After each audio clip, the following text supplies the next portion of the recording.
First timer ka rin bang gumamit ng PayPal at gusto mong ilipat ito sa iyong bank account? Ganito lang kadali yan.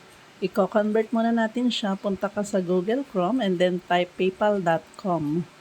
Pag nakita mo na yung paypal.com, mag-login ka, piliin lang ang username at password na ginamit mo sa iyong PayPal account. And there you go, andito na tayo, nakapasok na tayo. And makikita mo na may balance ako dyan na 1,420 ng PayPal balance.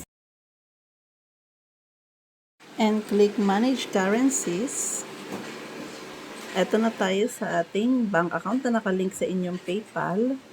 I-click mo lang yung balance. May lalabas na currency dyan at dahil dollar ang ating i-convert, i-click mo yan tatlong tuldok sa tapat ng US dollar. And then i-click mo ang convert currency at piliin natin itong Philippine peso kung yan ang gamit nating bank account. And then i-type natin itong ating i-convert na 26.24 US dollar. Click next. And ayan, makikita mo dun sa taas kung magkano ang conversion niya, 1,425.38 sa Philippine peso. And now, convert now. And done.